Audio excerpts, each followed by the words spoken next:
a war. They're snakes. Chile and Brazil were a big ally to the US because we did not want them to try to overrule us and create a revolution. So we allied them, but we did not want their army because they were fighting our government and we did not want that. Say what? The rumor of wealth bordering the areas with the British Guiana and Venezuela created some beef between them. Not chicken, but beef. As we all should know, the Monroe Doctrine is a definition of the U.S. policy that any intervention by external powers, such as Britain, that is an act against the U.S., so Britain accepted that they would have to give into arbitration. And this ended up not looking so well for Britain because they had to give up their wealthy land to Venezuela. Chapter 2. Cuban Rebellion.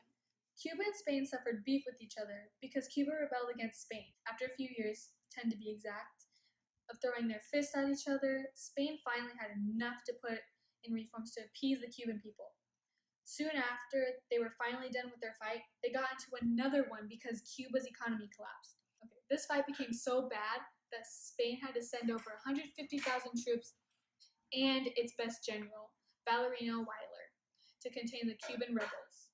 This desperate attempt to prevent Cuban civilians from aiding the rebels caused Weyler to institute the policy of reconcentration. After 2 years of disease and starvation killing off over 200,000 Cubans, Cuban exiles living in the U.S., fueled by the journalist Jose Marti, tried to convince the U.S. to intervene. But both presidents at the time, Cleveland and McKinley, they refused. Meanwhile, a man by the name of William Randolph Hearst bought out the journal, which features its stories that were false and about the Cuban and Spain crises.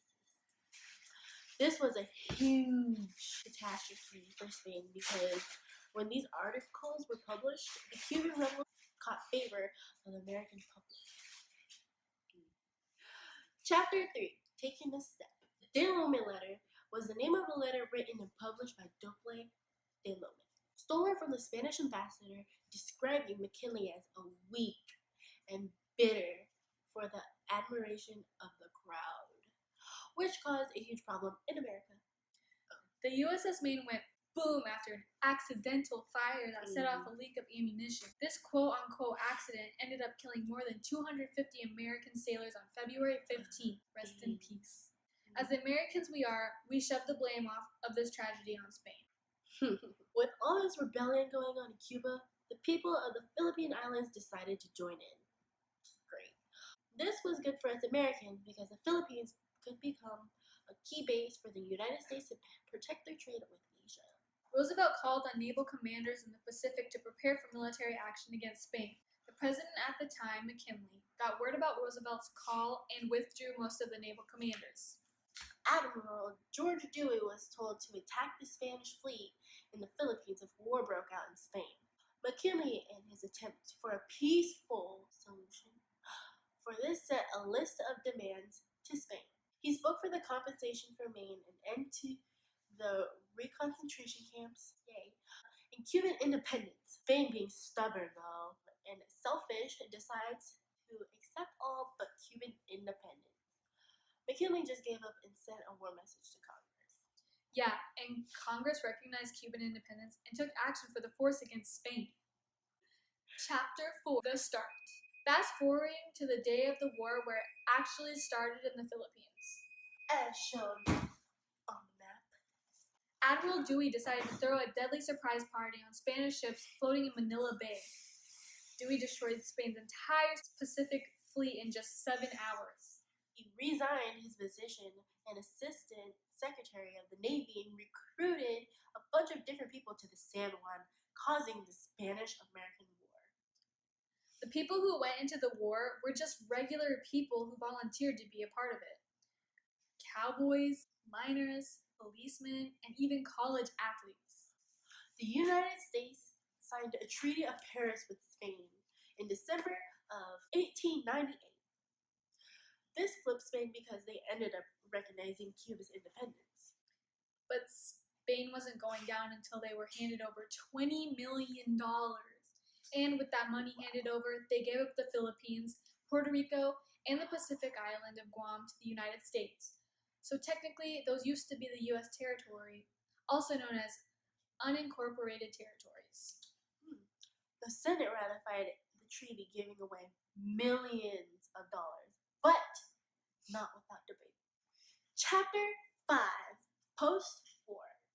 How could the United States become a colonial power without violating the people's rights? The question on everyone's mind after the war.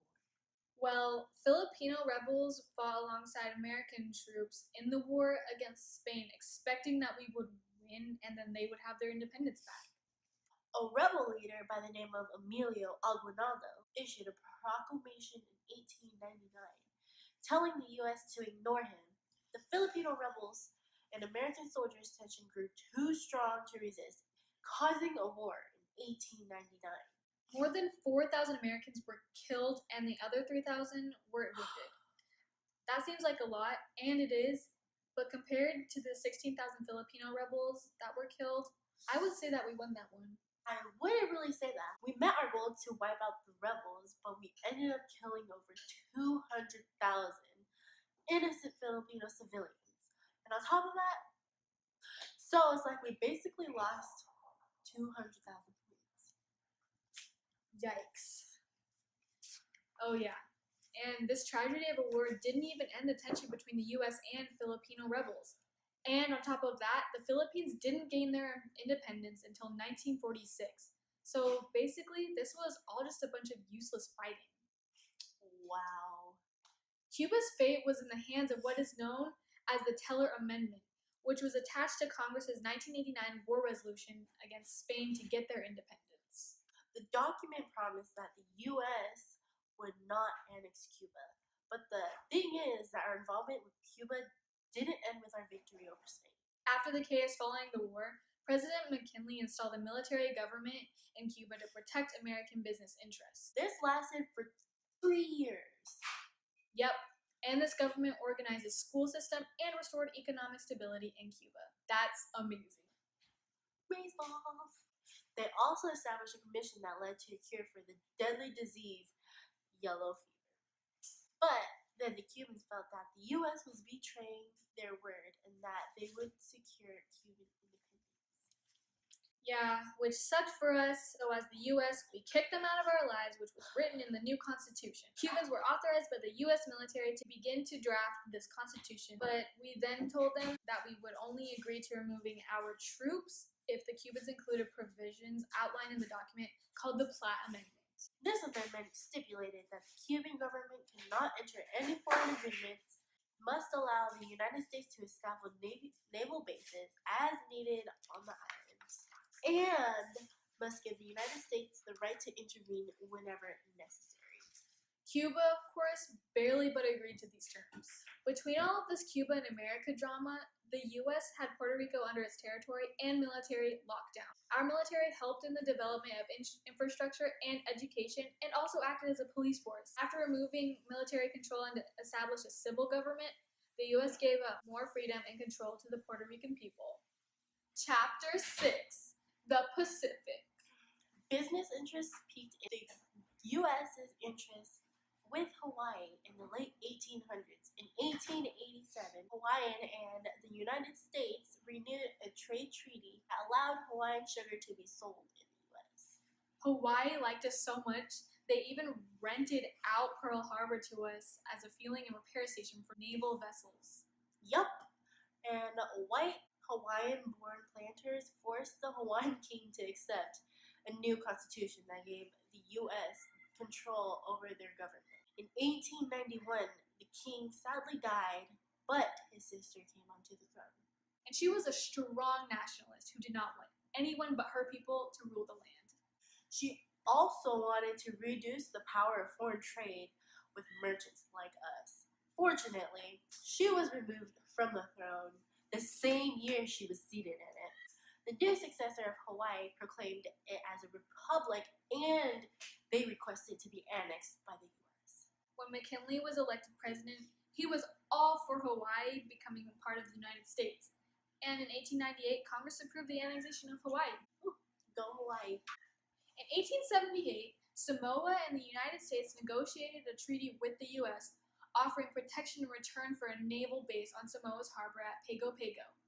China became one of our biggest allies in the trading industry in the late 1800s. Unfortunately, since China was a good nation with trade, other countries such as Russia, Germany, Britain, France, and Japan were seeking what is called spheres of influence. McKinley's secretary in office wrote notes to the major European powers trying to persuade them to keep an open door to China. This open door policy would ensure that the United States would have equal access to China's millions of consumers. That was a very good history lesson about the Spanish-American War. Great indeed. Well, until next time, thank you for watching.